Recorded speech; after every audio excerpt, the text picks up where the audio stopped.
Good morning, guys. All right, so I've got 18 signs, that food shortages will get a lot worse as we head into the second half of the Thunderdome. So, I've been talking about this stuff all the time. Food shortages are going to be a big deal. They're going to hit other people in other parts of the country way harder than they're hitting us, I think. But it's not going to be a walk in the park here either. And I try to encourage people to, buy extra food, grow food, get this ball rolling, take action. I just made a video on, we're building a pond on some property we bought a while back. And that's one thing that we took action on. I could have spent that money in crypto now that it's down. But it seems like a little bit more prudent to look after food in the future. As we get into the Thunderdome, food's going to be hard to find, and protein's going to be really hard to find. So that was a secondary protein after chicken eggs. So that's one of the actions we're taking, and I want you to listen to this. As I read through it, I'm putting this on the Financial Fitness 318 Telegram. You can go over there and read it for yourself. It's off the Zero Hedge. I put stuff over there before I even read it. But there's 18 of them, and we're going to spend a little time on them. And there's a lot of people that are getting these. Oh, and hit the like button. Hit the like button for me if you like this kind of content. I'm going to have to smack this anvil with a hammer on some of these because there are some warnings in here. And I get a little negative feedback on the hammer.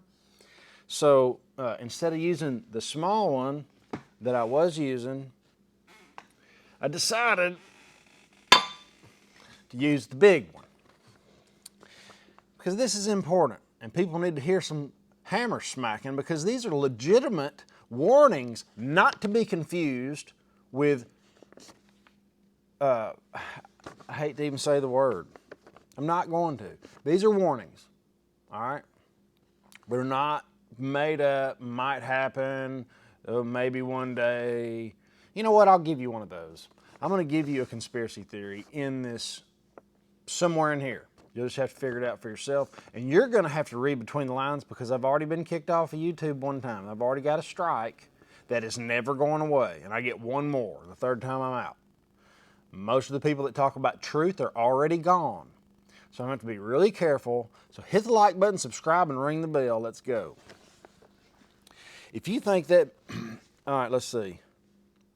If you think that things are bad now, just wait until we get into the second half of this year. Global food supplies have already gotten very tight, but this is the food that won't be produced during this current growing season, that in the northern hemisphere, that will be the real problem.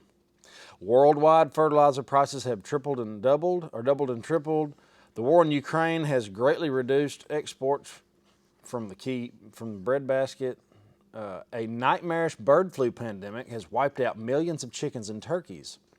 And bizarre weather patterns have absolutely hammered agricultural production all over the planet. So, number one, the largest fertilizer company on the entire planet is publicly warning.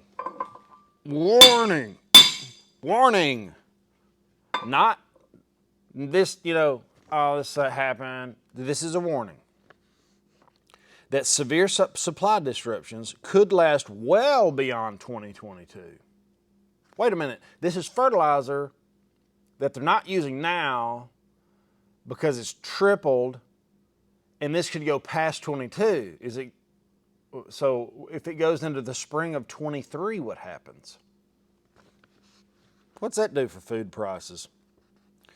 The world's largest fertilizer company has warned supply disruptions could last into 2023. A bulk of the world's supply has been taken offline due to the invasion of the Ukraine, blah, blah, blah. They always talk about Ukraine. This has sparked soaring prices and shortages of crop nutrients worldwide. Check it out for yourself. Read the whole thing. I'm not going to. You got the gist of it. Number two, the World Fertilizer Price Index has skyrocketed to absolutely absurd highs. That has never been seen before. Never. We've never seen this. Nobody. Number three, It is being reported that global grain reserves have dropped to extremely low levels. Global grain stocks, this is a quote, global grain stocks remain extremely low, an issue that has become amplified because of Russia's invasion of Ukraine. Quote, we think it will take at least 2 to 3 years to replenish global grain stocks. Number 4, due to the war, agricultural exports from Ukraine have been completely paralyzed. Nearly 25 million tons of grain are stuck in Ukraine and unable to leave the country due to infrastructure challenges. All right, number 5. Here, I'm going to throw some conspiracy on you right now. The out-of-stock rate for baby formula in the United States has now reached 40%.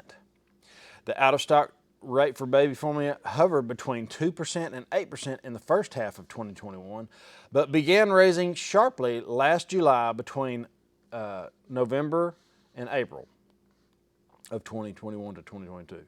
The out-of-stock rate jumped to 31%. The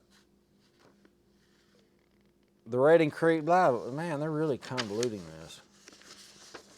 What you need to know is 40% of the statistics show in 6 states, Iowa, South Dakota, North Dakota, Missouri, Texas, and Tennessee, more than half of the baby formula has completely sold out during the week starting April. And number 6 is the same thing. In 6 U.S. states, the out-of-stock rate for baby formula has actually risen to 50% or greater. Now, here's the deal. Here's the conspiracy theory that didn't come off a zero hedge that I put together yesterday morning, but I didn't want to talk about, but I'm going to anyway. Can't say it all. It is very possible, I don't have ironclad proof, I'm not sure, but the thing that was forced on us is starting to leak onto the babies. I'm being real careful here, guys. I don't want to be taken off. They're infants from like 6 months to 2, 3. And now we're starting to see adenovirus. I always say it wrong. Now, y'all straighten me out in the comments. So, is it possible that the thing everybody was taking, mandated from the government, is starting to shed on these infants from their mother's breast milk? Is that possible? I would think yes. All the things I'm seeing say yes. Now, what are the odds of the baby formula not being on the shelf to the tune of 50%? What did mothers do before baby formula? They breastfed. Are they being forced to breastfeed? Now. That's a conspiracy theory. That's my conspiracy theory. Remember I said it. I'll stand behind it. It's not 100% fact, but I mean, I don't have it all in front of me, but it sure seems right. We'll see as we get into the Thunderdome and we make these correlations. Later on, the coronavirus was a conspiracy theory for a while. I made a video about it and they took me off. Boop, 8 minutes, gone. All right, number 7. The phrase, how to make homemade formula for babies on Google has spiked 120%. I was one of them because I thought it was a great idea. And the FDA says, don't do it, it's not worth taking the chance. Like it's some kind of magic potion.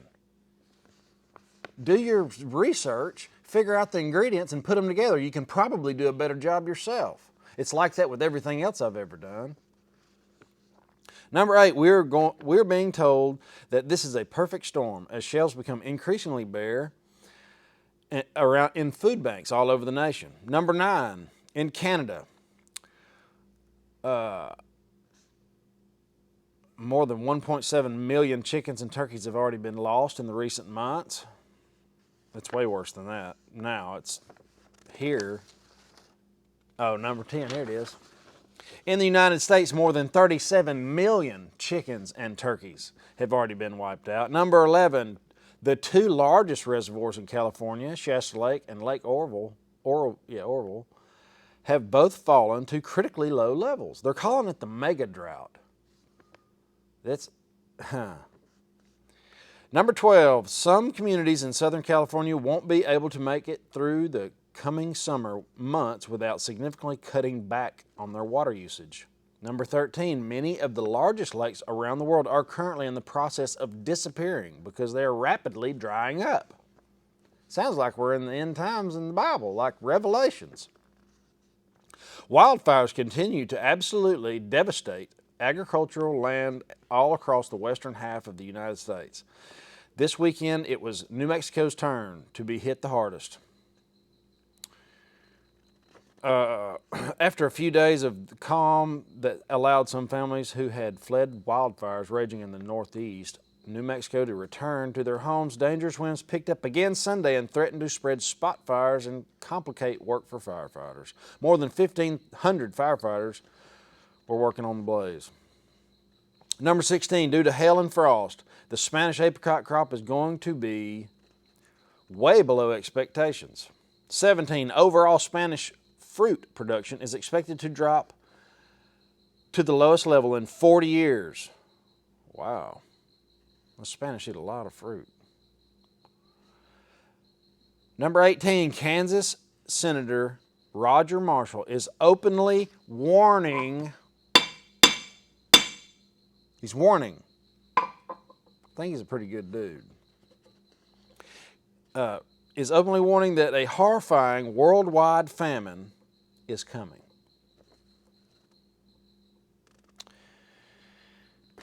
Guys, I hope you like this kind of stuff. I hope if this resonates with you and you want somebody to know about it, hit the share button. Share this with somebody. Facebook is a great place. It's time to wake up and get going and take action to do something towards your goal. If you'll do one little thing every day, like one little thing, it will start to accumulate as we get into the Thunderdome. If it's buy a bag of beans, buy an extra bag of beans and put it on the back. You can use it off the front. Keep that one bag back there, maybe up it to 2. And you're using that one bag all the time. Do the same thing with rice. Do it with oatmeal. If you get past a couple of weeks, maybe a month, you might want to put it in a one of those food saver bags, suck the air out of it. It will last a long time. Meat lasts a long time in the freezer. You can start building relationships with farmers. This is something we should be doing now, and this is a warning. And I hope you like my little conspiracy theory. I'm curious to see what you have to say about it in the comments, because that's freaking scary. But anything goes in the Thunderdome. And the very, very last thing is I want you to have an awesome, awesome day. Later.